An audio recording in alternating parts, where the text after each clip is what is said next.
le pregunta cómo distingue si una idea, una imagen o una sensación es más adecuada para un cuento o para una novela. A lo que Bolaño responde lo siguiente: por la estructura, claro. Y cuando digo estructura, incluyo una vaga idea de música, un fraseo, una prosodia, que rápidamente me permite saber, aunque a menudo uno se equivoca, si una cosa va a tener 20 páginas o 1000, o una sola. Él repitió esto es lo mismo que dice Andrés Newman, por cierto, que es de los escritores jóvenes, yo creo, para mí, españoles y hispanoamericanos, uno de los mejores con diferencia, porque es uno de los pocos que ha hecho, en mi opinión, una obra realmente importante ya, o sea, con menos de 40 años, ¿no? Él, volviendo un poco a lo que decía antes, él repitió en bastantes ocasiones que no se podían escribir cuentos pensándolos individualmente, sino que había que pensarlos como conjuntos, como formando parte de un libro futuro. No sé si llevó a cabo esa idea. En Llamadas telefónicas tiene toda la pinta de que fue así, pero no estoy tan seguro de que fuera así en el resto de su libro. No me parece que estén tan bien trabados, tan organizados como era el primer libro. Bueno, y como el tiempo corre y esto hay mucho que decir, pues voy a centrarme ya saltándome muchas cosas. Bueno, en las entrevistas, que yo creo que son muy suculentas, recuerden que Roberto Bolaño, a diferencia de la mayoría de los escritores, todas las entrevistas, o gran parte, no todas, pero muchas de ellas las contestó por escrito. Y por tanto, lo que dicen las entrevistas son mucho más fiables de lo que suelen ser habitualmente, ¿no? Porque cuando le coges una entrevista con un magnetofón o no, digamos ya con notas, pues a veces, en fin, lo digo por experiencia personal, entre lo que uno dice y lo que se transcribe, pues a veces sí, el entrevistador lo hace muy bien, pero no siempre. Pero en el caso de Bolaño es que había, sobre todo las que le hacían en América Latina, pues estaban hechas por correo electrónico y por lo tanto es lo que él dice, ¿no? Y eso es importante tenerlo en cuenta. Bueno, les decía que hay varios cuentos, a ver hasta dónde puedo llegar con esos cuentos que me gustan especialmente. Tú me dices, David, cuando... Estás a 10 minutos. Bueno, 10 minutos está bien, sí. Voy a empezar por Joana Silvestri, que es un cuento que a mí me gusta mucho, ¿no? En Joana Silvestri se cuenta la visita. Joana Silvestri me gusta mucho porque se ve, aparte de que el cuento en sí me gusta, es que se ve muy bien cómo maneja la realidad. O sea, porque eso es algo que los investigadores, que me hacen, a mí sobre todo los universitarios, me dan un poco de risa, aunque yo llevo 40 años dando clases en la universidad, porque apelan a Roland Barthes, a Paul de Man, a Derrida, y nunca viene a cuento estas apelaciones. Fíjate, es mera ostentación de erudición, pero en cambio no se preguntan cuando sale un señor, un actor porno que se llama Jack Holmes, como aparece en Joana Silvestri, si este señor es real o no. Y qué hay entre la realidad y la ficción. Y si en un cuento como Sensini está basado en Di Benedetto, nadie se ha preguntado sospechosamente, a pesar de que hay 40 artículos sobre Sensini, qué hay del Di Benedetto real en este cuento, que hay muy poco, por cierto. Se lo inventa prácticamente todo. Entonces, bueno, no sé, creo que estamos perdiendo el rumbo. Los profesores universitarios andamos fuera de juego, ¿no? Yo creo que es más... Bueno, todo esto yo creo que es muy útil para ver cómo trabajaba Bolaño, cómo en realidad, en el caso de Sensini, me adelanto a otro cuento que no pensaba hablar ahora, ¿no? Pero tanto como en Sensini, que es, como saben ustedes, que el encuentro entre un joven que quiere ser escritor, que es emigrante, no exilado, que es el trasunto del propio Roberto, todos los datos biográficos que da, la casa de Gerona, etcétera, etcétera, coinciden exactamente la edad con lo de Bolaño, la presentación a concursos de cuentos, etcétera, y por otro lado las características de Di Benedetto, que es el Sensini del cuento, ya no responden a la realidad, porque Sensini es un señor que llega a Madrid huyendo de la dictadura de los militares argentinos, que se le hizo en España mucho caso, y les voy a poner varios ejemplos del muchísimo caso que vi, aunque todos siguen diciendo que no. Acabo de leer un libro publicado en Argentina en que siguen insistiendo en que vivió aquí. Les voy a dar unos pequeños datos sobre el caso que se le hizo a Di Benedetto. Publica su mejor novela, que es Zama, que es un clásico de la novela argentina, nada menos que en Planeta. y se reedita en numerosas ocasiones en Planeta y posteriormente en otras editoriales. Otros de los libros de Di Benedetto también se reeditan en España, por eso no es lo más importante. Lo más importante es que en el programa de Soler Serrano a fondo se le hace una entrevista en hora punta, como era aquel programa, de 1 hora entera, donde Benedetti, lo sorprendente de esa entrevista y lo más interesante es que fingen que Soler Serrano, por la censura, fingen que Di Benedetto vive en Mendoza y no ha existido el exilio, ni ha venido nunca a España, sino que ha venido a la entrevista cuando Di Benedetto vive varios años ya exilado en España. Si ven la entrevista otra vez, que está en internet, verán que no hay ninguna alusión, curiosamente, al exilio. Pero Di Benedetto, Sensini está basado en Di Benedetto, pero exactamente el uno no es el otro, ¿no? Y Di Benedetto vino solo a España, no vino con su mujer y su hija, como aparece en el cuento, ni ese hijo asesinado por la dictadura existió porque no tuvo ningún hijo Di Benedetto, etcétera, etcétera, no sé. Bueno, esto es muy interesante porque vemos cómo a Bolaño, como cualquier otro escritor, ¿no? Bueno, pues coge la realidad. Claro, ¿Di Benedetto es Sensini? No, evidentemente no, porque si quisiera que fuera Di Benedetto sería el Di Benedetto, es Sensini. ¿Que coincide con Di Benedetto en muchas cosas? Pues sí, evidentemente, ¿no? Por tanto, en esa libertad de la ficción, Bolaño pone lo que le da la gana y lo que crea a su conveniencia, la familia, las condiciones, etcétera, etcétera. Por tanto, es un cuento para mí apasionante porque se ve claramente en este y en Joana Silvestri cómo trabajaba entre las ficciones. Antes citábamos a Marcet, yo edité Ronda Guinardó y aparece en un momento determinado una fábrica de chocolate y yo le dije a Marcet, tenía que anotarla, digo, ¿dónde estaba esa fábrica? Esa fábrica de chocolate ya no existe. Me dice, bueno, es que esa fábrica de chocolate estaba como 8 manzanas más allá, pero 8 manzanas en los barrios de Gracia no me servía para nada, entonces moví la fábrica de chocolate hasta el sitio que a mí me interesaba y la puse donde me interesaba realmente, ¿no? Bueno, pues ese es el método de casi todos los escritores y por supuesto también el de Bolaño, ¿no? Y bueno, por seguir, porque en fin, se me acaba el tiempo. El Ojo Silva es un cuento que me parece un cuento muy singular, ¿no? Porque tras la historia que cuenta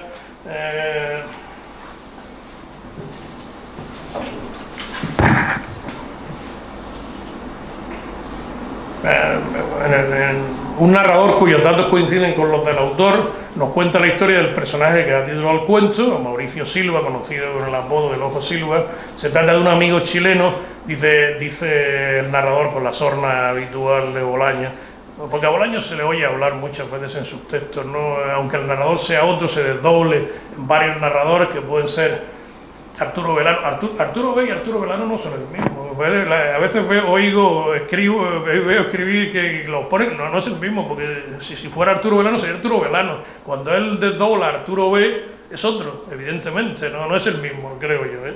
Bueno, entonces dice, una especie de chileno ideal, estoico y amable, dice que era fotógrafo y homosexual, a quien conoce en México, y a que muchos años después se encuentra en Berlín. Está muy bien construido el texto porque parece que de pronto Bolaño va por Berlín y en un banco se encuentra el Ojo Silva y bueno, pero esto no casa, esto es inverosímil. Después sabemos, nos cuenta que no, que él se había enterado dónde estaba hospedado Bolaño y lo estaba esperando para encontrarse con él. O sea, que juega un poco con esa intriga, pues despistar al lector para trastornarlo y después llevarlo por otro camino, ¿no?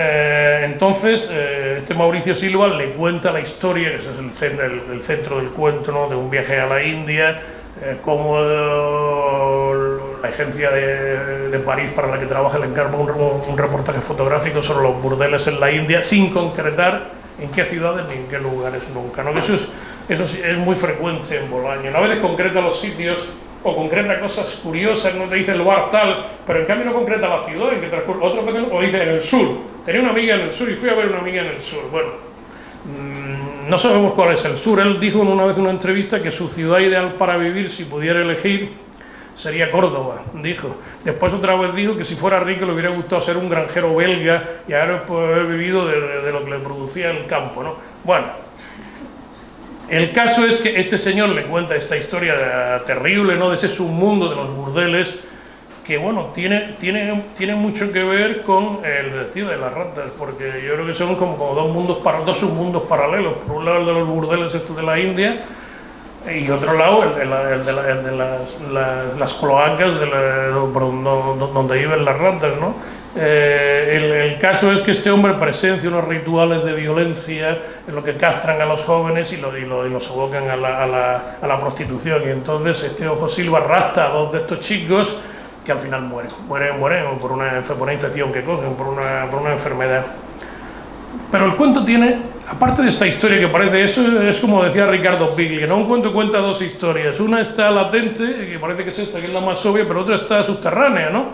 Entonces, para mí la historia subterránea yo creo que tiene tanto interés como esa o más, y es las 4 o 5 frases lapidarias que mete Bolaño en el cuento aquí o allá, y que tienen que ver un poco con su manera de entender el mundo y la historia, y que aparecen en casi todos sus grandes libros. Y es, primero, la desmitificación de la resistencia que surgió tras el golpe de Chile de Pinochet, en la que él participó y ridiculiza en algunos de sus libros.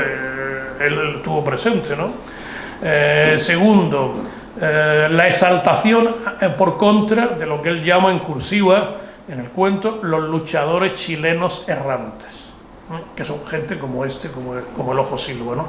Menos heroicos, vamos a decirlo así, y sin darse tanto pisto, ¿no? A la vez critica los prejuicios de la izquierda chilena, que son los de la española, por cierto, también, con los homosexuales. Recuerden la famosa historia de Jaime Gil de Biedma, que se recontaba cómo el Partido Comunista le niega la entrada porque dice que un homosexual, si lo detiene la policía, canta inmediatamente frente a uno que no es homosexual, que es un machote, y por lo tanto resiste la tortura. En fin. Así, acabo con este. Cuando Mauricio Silva por fin se libra de todo esto y regresa a su hotel durante el desenlace del cuento, estos finales son muy de Bolaño, a mí me gustan mucho. Bueno, es el final de Amuleto. El final de Amuleto me parece extraordinario, es uno de los mejores finales de novelas que he leído nunca, ¿no? Dice el texto, bueno, lo parafraseo, no lo cito: llora por sus hijos muertos, por los niños castrados, por su juventud perdida y por los jóvenes que lucharon por Allende y perdieron la vida. Y añado yo, como serán asesinadas tantas mujeres jóvenes en Santa Teresa. O sea, fíjense cómo de pronto hila con una novela futura este cuento que es, yo creo, el tiempo me parece que anterior. Últimos atardeceres en la Tierra es quizá uno de sus cuentos más autobiográficos, hasta el punto de que con su padre, como saben, tuvo una relación badianesca, ¿no? Porque se separan, durante muchos años no tienen relación ninguna, su padre monta otra familia distinta, y su hermanastro una vez lo llama y lo reconecta con el padre, y en el 2001, muy poco antes de la muerte de Roberto, se encuentran en Madrid. Se encuentran después de 20 años y por última vez. Cuando el padre leyó este texto, Últimos atardeceres en la Tierra, que cuenta unas vacaciones en el año 1975, donde van padre e hijo solos a Acapulco, un veraneo, el padre dijo, en una entrevista muy interesante que encontré en la red así por hacer, ¿no? Una entrevista con el padre, es la única entrevista con el padre que he visto. Dice, los hechos fueron exactamente como los cuenta Roberto. No, imposible, porque si ustedes ven el texto está lleno de lirismos y de metáforas, pero bueno, en esencia, en lo que es la trama y lo que es la acción, debió ser así, ¿no? Yo creo que es un cuento, un cuento de despedida al padre. Formó parte de una antología que se titula Honrarás a tu padre, que se publicó en Santiago de Chile en el año 1900, una rara y desconocida, en el año 98, y yo creo que lo que se muestra ahí es un poco el rechace de dos mundos que no tienen nada que ver el uno con el otro, ¿no? El padre, que le gusta el trago y las putas, como se dice en el texto, ¿no? Las mujeres, ¿no? Y el hijo, pues que lo que le gusta leer, que es un chico melancólico, en fin, que está obsesionado por una antología de los surrealistas franceses de Aldo Peregrini, un surrealista argentino, y se fija en un poeta completamente secundario, Guy Rosset. Este es un personaje muy interesante, que además ahora está de actualidad, porque John Juaristi, en el último libro que ha publicado, cuenta la historia de estos surrealistas franceses que en un momento determinado, durante la ocupación, intentaron viajar a América en un barco, y lo lograron todos, excepto unos pocos que curiosamente eran los poetas menores. Eso pasó también con la República Española, cuando la República Española, en fin, que hemos mitificado y, en fin, yo he colaborado en eso y, en fin, y con gusto, pero por otro lado, si profundizamos un poco y vemos quién viajaba en los barcos del SERE, que era la organización socialista, y quién se quedaba en tierra, pues se tiene un poco de miedo, cuidado. Yo eso, sí, porque si no eras del partido te quedabas jodido aquí y no ibas ni a América ni a ningún lado, vamos. Y te podría ser un campo de concentración francés, ¿no? Pues eso le debió pasar también al pobre. Y yo, Bolaño se identifica mucho con eso. Era un poeta menor, dice Bolaño. Esa idea, esa fascinación por los poetas menores, por los poetas que no triunfan, por los heterodoxos, por los que se salen en fin, de lo vigente, de lo comercial, yo creo que eso está también presente en toda la literatura de Bolaño. Y si me das un minuto más, acabo con este cuento que a mí me fascina, que es El policía de las ratas, y, en fin, y tras ver la obra de teatro más aún todavía, ¿no?